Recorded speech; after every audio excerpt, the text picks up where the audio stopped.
we think of it, there's kind of a stigma, but it's nothing other than your brain hurting. And everybody at some time, some point in their life, whether they're little or adults, their brain hurts at some point. It's no different than if you were to break an arm. You can see that, you would have a cast on. It's no different than if you have a headache. You can't see that, but maybe you can see stuff that it does if your facial changes. But that mental health is no different from that. I like to think about diabetes. It's a disorder of the pancreas, and mental health is just, it's a disorder in your mind. The good news is that there is help, and that a lot of people are there. If you have depression, to help you through depression, anxiety. Those are a couple different types of mental health. Schizophrenia, bipolar, are a few other ones. I'm just going to hit that part of it because we have a wonderful speaker today who is going to address a lot of it, and I hope that you guys take stuff and learn stuff. If you guys have questions personally for us afterwards, anybody in the purple shirts can answer questions and help you guys. Thank you for joining us today. I'm Deja Klein, and first off, I want to thank you all for being here today. We're gathered to address a critical and often overlooked topic, which is suicide awareness. This issue impacts countless individuals, families, and communities, yet it remains in silence. Stigma, it's a big thing. I'm up here, I'm Debbie Storms. I'm up here to tell you that we would like to thank First Fidelity Maine, Control Electric, Rosebud Concrete, Storms Trenching, St. John's Lutheran Church, Ron and Happy Taggart, Van Corbin, Tony and Caber, the Wigwam of White River. They are our corporate sponsors for this year and helped bring Angela to our community to speak to you today. I want to do a quick shout out. Make sure you put your phones off and put them down. We don't want it to ring in the middle of this by any means. Further ado, Angela Drake. Thank you.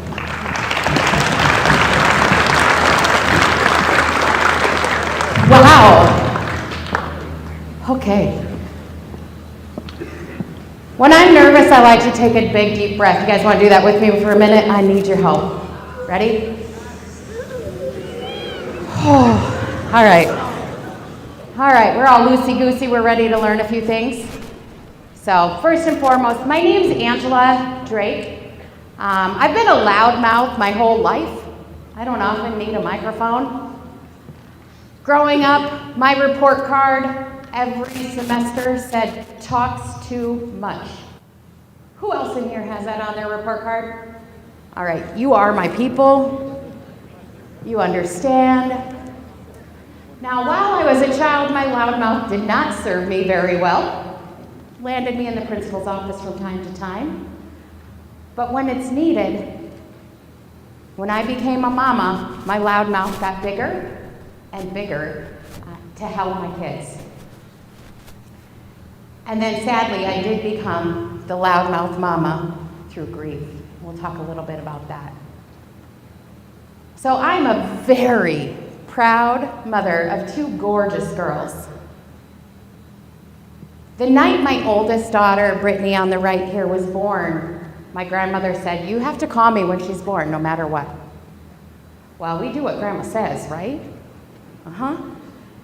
Brittany was born at 12:58 a.m. and I picked up the phone and I called my grandmother and I said, Grandma, she's here. And she asked, are you holding her? And I said, yeah. And then she said, is she cute? I said, well, of course she is. She looks like me.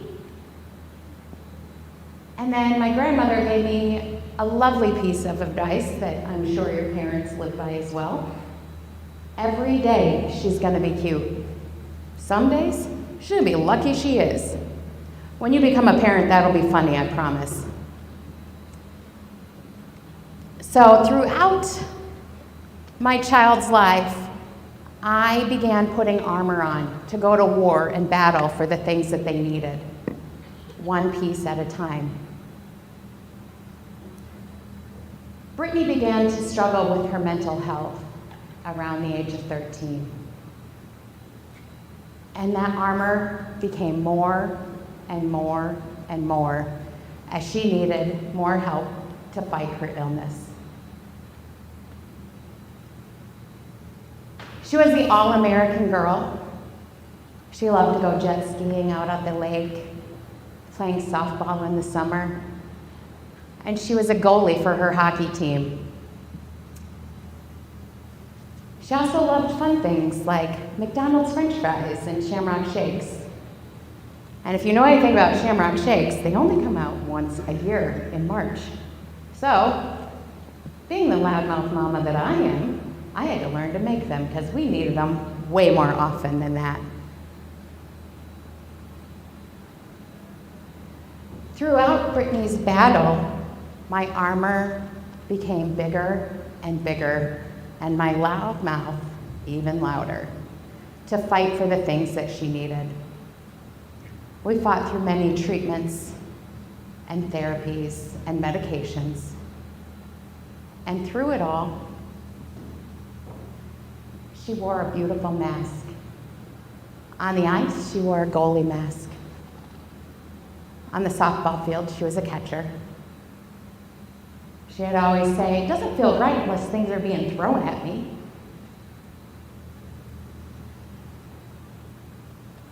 And off the ice, she wore a big, beautiful smile to mask the pain that she was going through.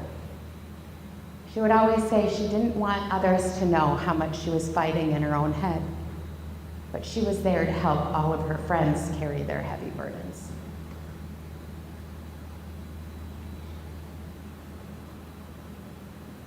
When Brittany, shortly after she turned 17, we had turned a corner, or so I thought. Her smile was just a little brighter, but things were still hard.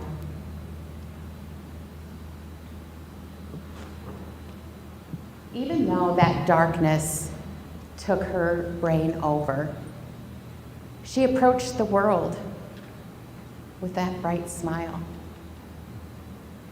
all the while hiding the pain that she was in.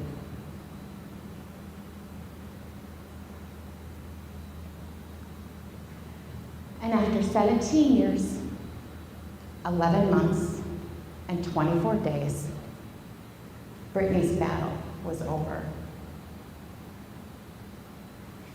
In an instant, my armor fell, and the world lost color.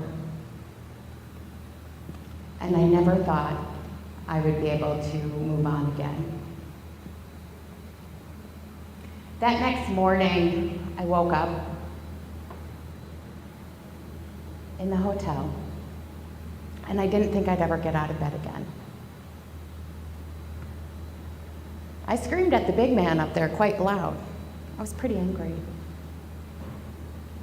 And I said to him, "If you can help me get out of this bed,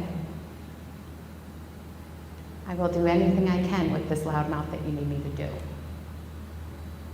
In that moment, I felt hope enter my head and go to my toes. And I was able to get out of bed. The morning of March 24th of 2016, my day started just as I thought it always would. I was getting up, getting ready for work. Right before I left, I poked my head in the girls' room, each of their rooms, and I said, "Good morning, sunshine." I got the usual response, and rolled over and went back to sleep. Is that what you guys do when you get woke up in the morning? Yeah. So I left and I went to work. Brittany got up, took her little sister to school, and went home and took her life. There's not one thing in this world that can prepare you for something like that. Although Brittany's battle was over, the war still is to come for mental health and the stigma around it. In that instant, the loss took everything from me. The world had no color. I felt like I was standing naked in this world. What I soon came to realize is that heartbreak does bring out a bit of our humanity. And through that, I can take this broken heart and see another one through grief or pain or struggle. Plus, I have a loud mouth to scream about it.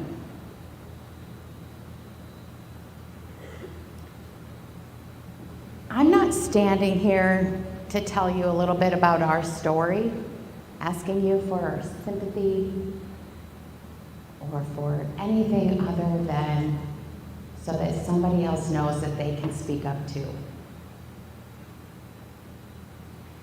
Storytelling can be a form of mental health and suicide prevention because it allows somebody else to know that they're not alone. And not everybody has a big mouth like I do. But maybe you can use the voice that you have to help somebody else too, or to help yourself. Slowly, that armor that I had wielded throughout my girls' lives started coming back. But this time, it was forged in tears. Some of my own tears, some other broken-hearted mama's tears, some of my family's tears, all helped me to put that armor back on because I knew that I wanted to help save other kids since I lost mine.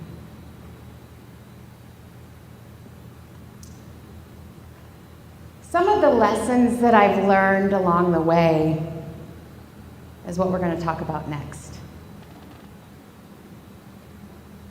So the first thing that we need to do, no matter what kind of grief we're going through, is to find a tribe to surround ourselves with and to take care of each other. I have a tribe all over the United States of our hockey family. And they come together each year to play in a hockey tournament that we do in Brittany's honor and help raise funds to do the work that we do all year long. Now next up is Wonder Woman. She's kind of a favorite of mine. So if you know anything about superheroes, you know that they all have an alter ego, right? So Wonder Woman, in her fabulous tiara and cape, is Wonder Woman out to save the world. And sometimes she's just Diana Prince. The other thing we're going to talk about is plates. Seems kind of odd for mental health talk. We'll get into that a little bit more here in a minute. Talking about a tribe that you set up of your own people, supporting you, helping you to carry the heaviest of things. Now, if you look at that rock up there, or maybe we should call it a boulder, because it's pretty big, right? I'm imagining it's pretty big. If this boulder, right this minute, were to fall smack dab through the ceiling and land on the floor right here, we would all be pretty overwhelmed, right? It's pretty huge. But we all have a problem. It's in the way of the basketball game. Can't see through it. We need to get it out of the way. We need to take care of it. If I said to you, it's your job, get rid of this, you're going to look at me and go, but it's so heavy. I can't move that. So let's go back to the heaviest of things that best carried together. Now look around the room. There's a lot of people in here, right? The boulder's pretty big, but there's a lot of people in here. And if I rallied everyone in this room together and said, hey, we got to move this boulder. Basketball's on. I want to watch it. We could probably all come together and either pick it up. Still pretty heavy. But do you think we could come up with some resources to get it out of the way? Does anybody in here know somebody that owns a crane? Look at that. We got somebody. 2, 3, 4. Awesome. We could use the resources that we have right here in this room to troubleshoot and problem solve of how we're going to get this dang boulder out of the way. But we're not going to do it alone. We're going to all come together to carry that heavy thing out of the way. We can tackle things together. All right, now, next subject is the Linda Carter, the Wonder Woman, the real Wonder Woman right there. No one's ever seen us together, so no one knows.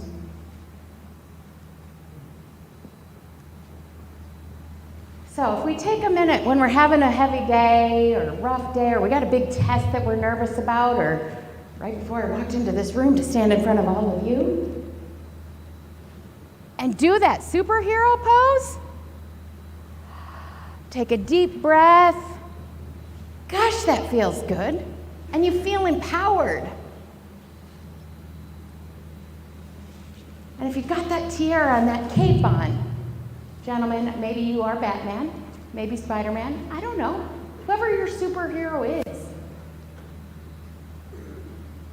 You can take on the world that way. Spider-Man, there it is. Yeah, there he is. No one saw him together, did they?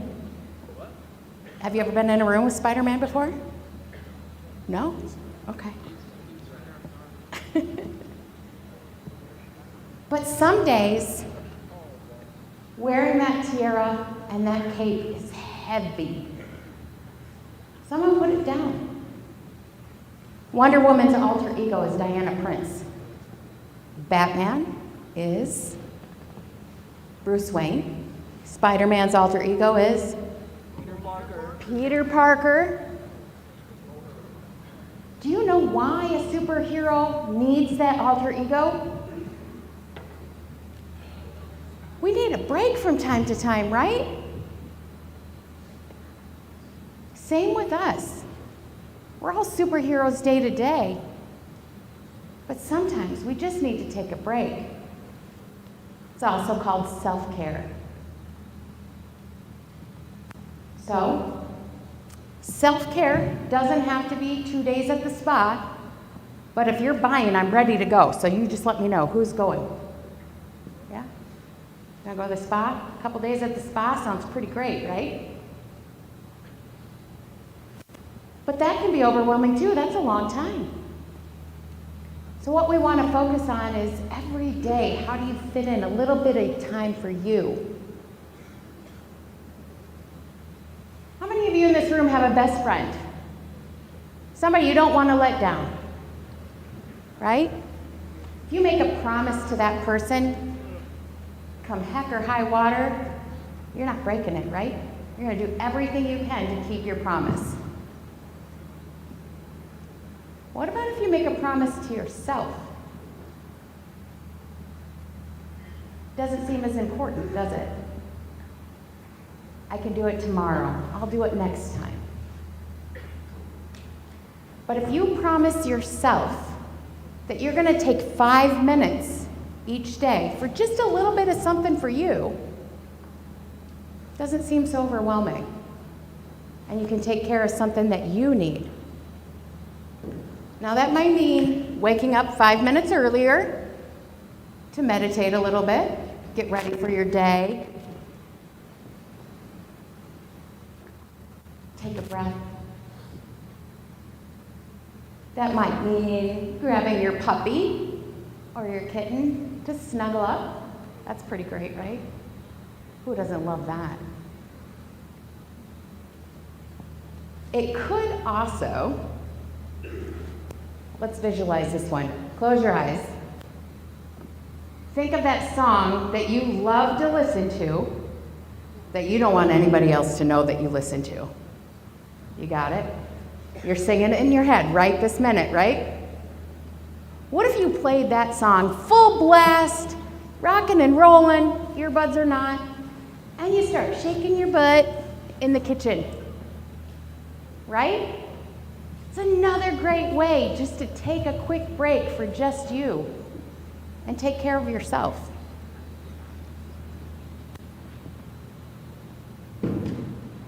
You're going to have that song in your head the rest of the day. You're welcome. All right, now I told you we were going to talk about plates. A little bit odd, but we're going to talk about it. So, let's imagine the day that you go through every day is like a big line at the buffet. Who likes to go to a buffet? Right? Because you can get a little bit of everything, right? Okay, awesome. Now, here at your school, do you have the sweet lunch trays like this? Yeah? These are the best trays to go through life's buffet line with. You know why? They're sturdy, they're big, there's a compartment for each thing. My coleslaw is not getting any gravy on it, because who wants that? Gross. Now your parents will tell you to eat it anyway, even though it touched, because it's going to mix up in your stomach anyway, right? Well, I don't want it to mix up in my mouth. I want to keep everything where it needs to be and eat it accordingly. Those are the best trays to go with.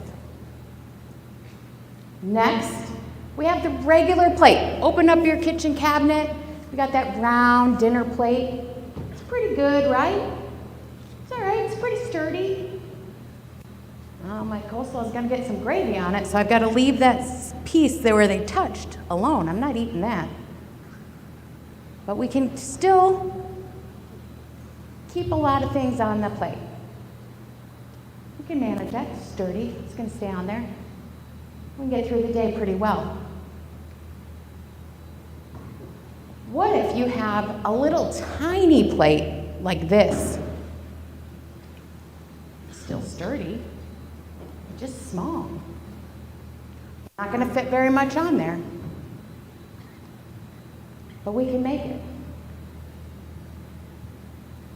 Then it brings us to rough days where you've got the paper plate. Not the styrofoam plate, the paper plate. You know, the ones that Uncle Bob brings to the cookout, because we can't let him bring any food because he can't cook. And now, after he brings those plates, he's going to be stuck on napkin duty. So instead of going through and taking 10 of them, you only get one. Pretty soon, it's seeping through with what you put on it. It's maybe bending and things are falling off of the plate. You're doing your best to carry it around. But what a mess. And it can make going through that buffet pretty difficult. So if we take this analogy as your day, what kind of plate do you have today? Think of that in your head. If you've got the big sturdy tray, awesome, conquer the day. Give yourself kudos on that one. But if you've got that paper plate today, or the teeny tiny plate, give yourself grace for what kind of plate you're coming to today's buffet with. Take a look at your friend's plate. What kind of plate are they coming at today with? If they've got the paper plate and you've got the good tray, think you could maybe help them a little bit? When we think about our trusted adults here at school, I always think of them with that big Thanksgiving tray. 'Cause they can handle a lot of things, and they can help you a lot going through that buffet. Or maybe taking some things off of your plate so you can fit something else on it. So just be mindful of the plates that you're coming into the day with and your friends are coming to the day with.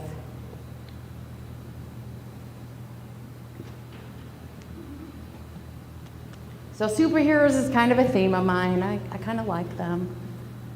So we're all human in this room, right? Everybody's a human? No? We got a new species coming out? All right, I like that. So we all want to be superheroes. We all want to be a helper in our own right. We all want to help each other and help ourselves. But what can we do? How do we help each other the best? Well,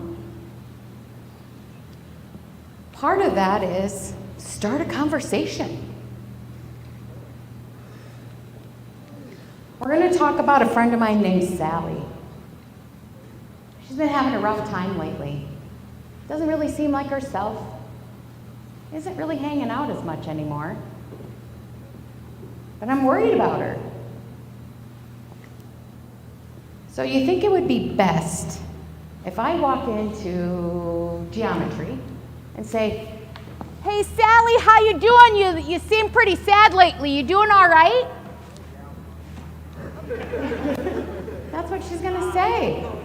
"Yeah, I'm good, thanks. Now shut up." She doesn't want that kind of attention. She's not gonna give you a real answer. But if maybe you take a little bit of time and talk to Sally before school, at lunch, or over a good cup of coffee after school, and you tell her, "Sally, I've been really worried about you. I've been missing you at practice, at book club. Are you doing okay?" She already knows you care about her. And then a big question: do you feel like hurting yourself if she's not doing okay?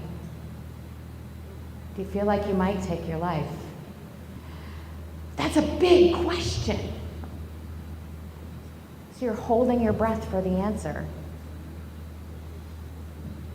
Now, what if she says yes?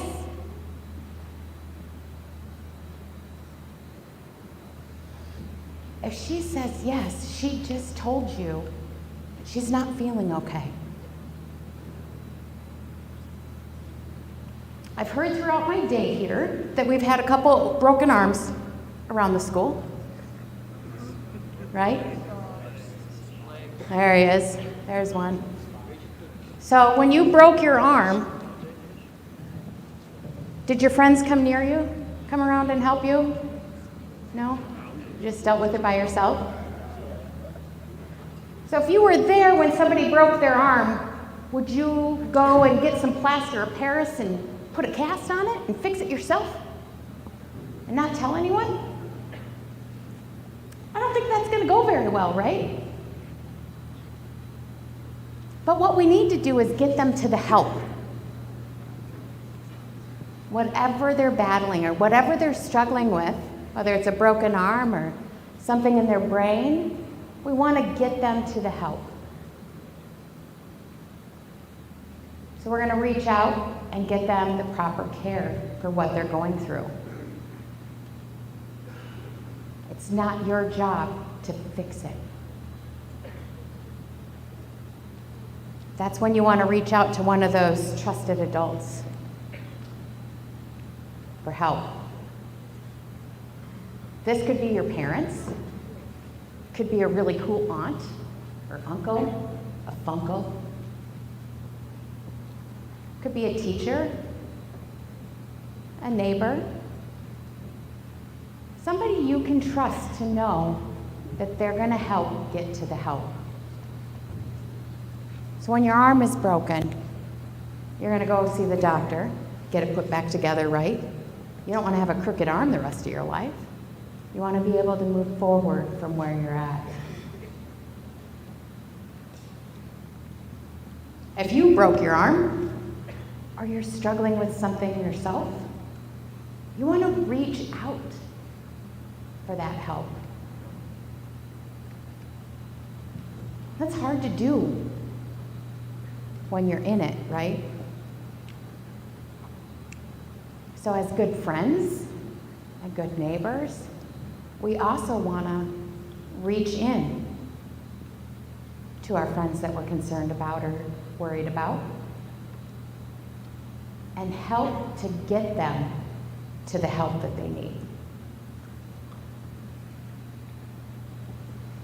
One of the ways we can do that is to call or text 988. Does anybody know what happens when you call them? What happens? Suicide prevention, you're right. It doesn't always have to be just in a moment of crisis. You could be having a rough day and just not know what to do with it. You could be anxious or nervous about something. And what they're going to do is they're going to listen, and they're going to meet you where you're at emotionally. As my grandmother also said, you got 2 ears and 1 mouth. You should always listen twice as much as you talk. Some of you need to hear that again. 2 ears, 1 mouth. Listen twice as much as you talk. They're going to listen. They're not going to judge you for what you're going through. They're going to hear you out. And then they're going to help get you to the help you need. They're going to give you the resources right here in your community that you can use to get the help that you need in that moment.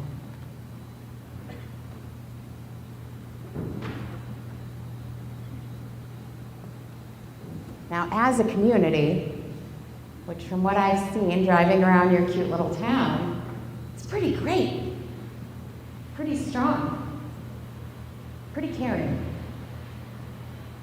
And we all want to be part of the solution. And we all want to create a community and a culture that is smart about mental health and suicide prevention.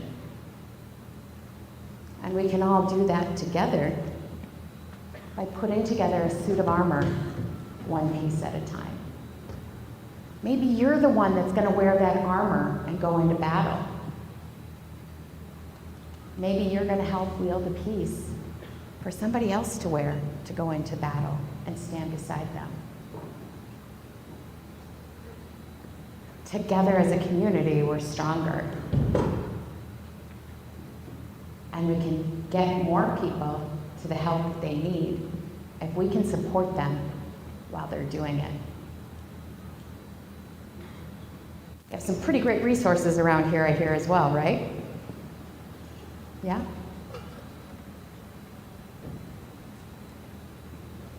I know this has been a heavy little conversation that we've had.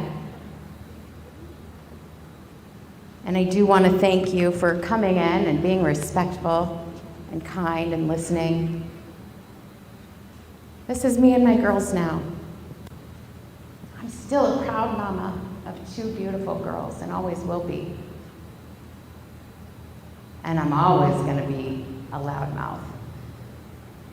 So reach out to each other, take care of each other, find your trusted adults, and know it's okay to not be okay. It's just not okay to stay that way. Thank you, guys.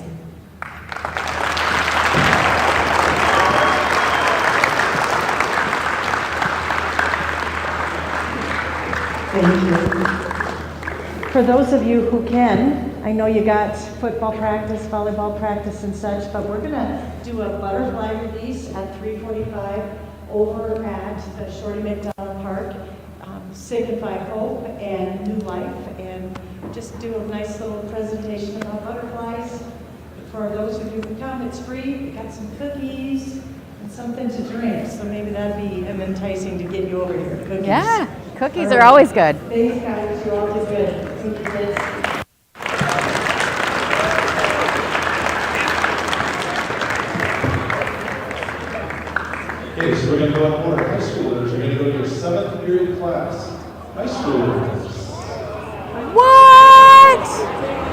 do them, I'm just nice enough you to have it all free.